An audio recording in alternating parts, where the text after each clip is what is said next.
अस्सलाम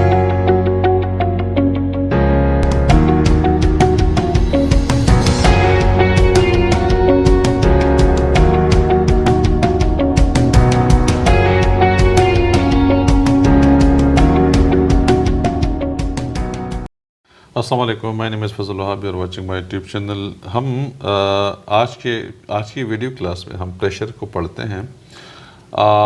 प्रेशर का मतलब होता है फोर्स पर यूनिट एरिया। अगर आप उसको डिफाइन कर लेते हैं तो pressure is equal to force upon area, ठीक है। यानी force, pressure directly proportional to force है। अगर आप फोर्स बढ़ाते हैं तो प्रेशर बढ़ता है, फोर्स कम करते हैं तो प्रेशर कम हो जाता है। इस तरह से एरिया के इन्वर्सली प्रोपोर्शनल है। एरिया अगर आप बढ़ाएंगे तो प्रेशर कम हो जाता है, अगर एरिया कम करते हैं तो प्रेशर बढ़ जाता है। ज़रा इसको यहाँ पे देख लीजिएगा। ये एक आदमी है, इसने एक पेंसिल ली हुई है दोनों हाथों के अंदर, आपको नज़र आ रहा है। ये उसकी बिल्कुल शार्प एज है, ठीक है, बिल्कुल टिप जो इसका है बिल्कुल शार्प है, और ये वाला रबर वाला साइड है जो कि शार्प नहीं है, ठीक है। अब आप ये देखिएगा कि इस पेंसिल का जो प्रेशर होगा वो इस हाथ पे ज़्यादा होगा, इस हाथ पे ज़्यादा पेन होगा, यहाँ पे पेन कम होगा। उसकी वजह क्या है? वजह ये है कि यहाँ पे जो पेंसिल की जो एज है, जो टिप है, वो बहुत ज़्यादा शार्प है, तो उसके नीचे जो एरिया है हाथ का वो बहुत कम है, ठीक है। तो इसलिए यहाँ पे वो ये पेंसिल ज़्यादा प्रेशर इस हाथ पे डाल रहा है, ठीक है। यहाँ पे चूँकि पेंसिल की जो टिप है वो शार्प नहीं है, ठीक है, उसकी थिकनेस ज़्यादा है, तो इसके नीचे हाथ का जो हिस्सा आ रहा है वो एरिया ज़्यादा है, इसलिए ये प्रेशर कम डाल रहा है। तो आप ये देखेंगे कि यहाँ पे इस हाथ में पेन ज़्यादा होगा, इस हाथ में पेन कम है, यहाँ पे प्रेशर ज़्यादा है क्योंकि एरिया कम है, हाथ का एरिया कम है। और देखिए दोनों सूरत में फोर्स सेम लग रही है, ये हाथ और ये हाथ दोनों फोर्स सेम फोर्स लगा रहे हैं दोनों, लेकिन पेन इसमें ज़्यादा होता है, इसमें कम है, क्योंकि यहाँ पे प्रेशर ज़्यादा है। प्रेशर क्यों ज़्यादा है? क्योंकि यहाँ पे एरिया कम है। हाथ इन पेंसिल के टिप के नीचे जो हाथ का एरिया आ रहा है वो कम है, और कम होने की वजह से ये पेंसिल ज़्यादा प्रेशर डाल रही है, ठीक है। यहाँ पे प्रेशर कम डाल रही है, तो इसलिए अब अगर आप दूसरी चीज़, अगर आप फोर्स भी बढ़ाएंगे तो प्रेशर बढ़ जाता है, ठीक है। फोर्स कम करेंगे तो प्रेशर कम हो जाता है। एक सेकंड एग्जांपल आपको ये नज़र आ रहा है, यहाँ पे देखिए, एक आपके पास एक पेन है, ठीक है, ये वाला। अगर आप इसका ये वाला जो शार्प एज है, ये मतलब कागज़ के ऊपर जो है वो लगाते हैं, ठीक है, थंब पेन जिसको हम कहते हैं, तो अगर इसका ये जो एज है ये अगर शार्प नहीं है तो ये कागज़ के अंदर ये पेन जाएगी नहीं। बोर्ड के अंदर, कार्डबोर्ड के अंदर, किसी भी चीज़ के अंदर अगर आप डालेंगे तो जाएगी नहीं, ज़्यादा फोर्स लगानी पड़ेगी, इसलिए कि इसका जो एज जो टिप है वो शार्प ना होने की वजह से उसका एरिया ज़्यादा है। तो जब कागज़ के ऊपर आप रख देते हैं तो ये शार्प ना होने की वजह से कागज़ का ज़्यादा एरिया इसके नीचे आता है, तो प्रेशर कम हो जाता है, इसलिए कागज़ के अंदर जाएगी नहीं। हमेशा के लिए आपने देखा होगा कि शार्प पेन अगर है या शार्प कील अगर है तो लकड़ी के अंदर आसानी से जाती है, लेकिन अगर वो शार्प नहीं है तो मुश्किल से जाती है। तो इसकी वजह, शार्प होने की वजह ये होती है कि उसके टिप के नीचे जिस चीज़ के अंदर आप ठोंक रहे होते हैं, तो अगर वो उस चीज़ के अंदर जो उसका एरिया आता है वो कम, अगर शार्प एज है तो एरिया कम आएगा और प्रेशर ज़्यादा डालेगा, तो इन आसानी से अंदर जा सकता है, ठीक है।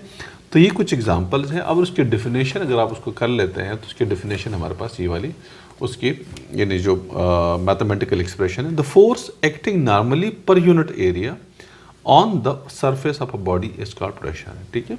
किसी बॉडी के ऊपर, एक बॉडी के सरफेस के ऊपर जो फोर्स पर यूनिट एरिया के ऊपर प्रेशर डालना होता है, फोर्स डालना होता है, उसको हम क्या कहते हैं? प्रेशर। यानी pressure is equal to force upon area आपके पास आ जाएगा, ठीक है।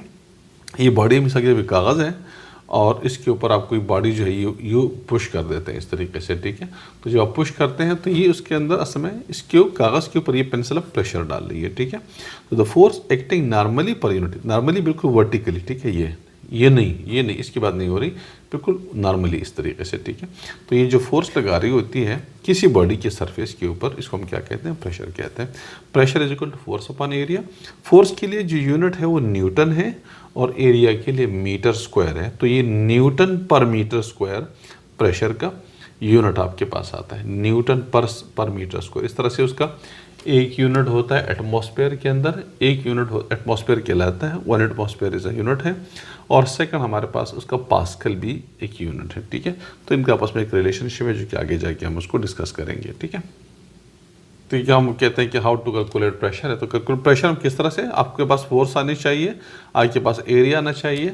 फोर्स और एरिया जब आपके पास आ जाएगा तो फोर्स के अंदर वैल्यू डाल दीजिएगा, एरिया के अंदर अपनी वैल्यू डाल दीजिए, you will get the pressure. ठीक है, ये आपके पास यहाँ पे गिवन है। ठीक है, ये आपके पास force pressure is equal to force upon area, force की और एरिया की वैल्यू डाल दीजिए, you will get the value, you get the answer. ठीक है, उसका जो एरिया है 1 newton metre square, 1 newton metre square is equal to 1 pascal है। ये ध्यान में रख लीजिएगा कि 1 pascal is equal to 1 newton per metre square. ठीक है, अच्छा हमारे पास हाई प्रेशर लो प्रेशर यहाँ पे ये टॉपिक भी गिवन है। तो उसमें कुछ 2 एग्जांपल्स दिए, मेंशन किए उन्होंने। मिसाल के तौर पर एक फुटबॉलर होता है, उसके शूज़ के नीचे सोल के ऊपर स्टड्स लगे होते हैं, थोड़े से उभरे हुए हिस्से होते हैं, स्टड्स जिसको हम कहते हैं। ठीक है, तो फुटबॉलर का जो पूरा वेट होता है वो उन स्टड्स के ऊपर आता है, और वो स्टड्स क्या करते हैं, ज़मीन के अंदर दब जाते हैं प्रेशर की वजह से। ठीक है, फोर्स ऊपर आ जाती है तो एक किस्म का ग्रिप प्रोवाइड कर रहा होता है फुटबॉलर को। ठीक है, वो फिसलता नहीं है, क्योंकि उसके जो नीचे दाने निकले हुए होते हैं या जो स्टड्स निकले हुए होते हैं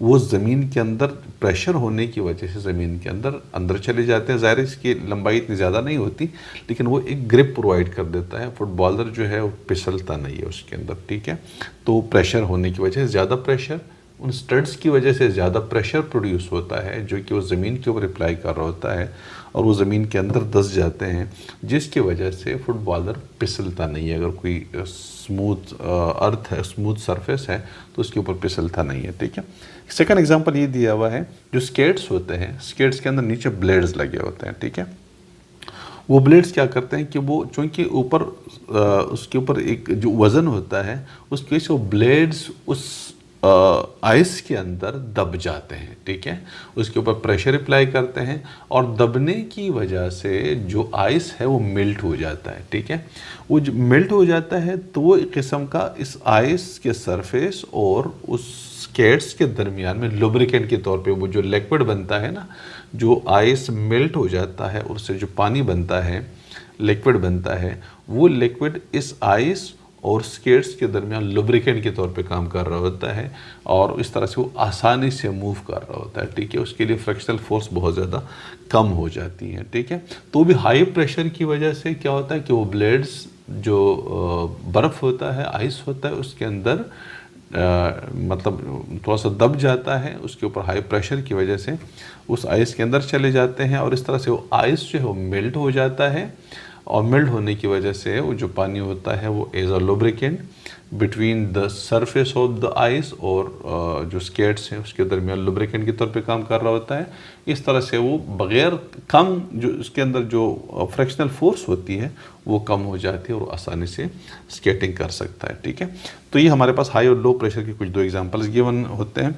बाकी प्रेशर इन लिक्विड्स और आगे जाके इंशाल्लाह इससे जो रिलेटेड मज़ीद टॉपिक्स हैं वो हम इसको नेक्स्ट वीडियो के अंदर कंटिन्यू करेंगे। Thank you.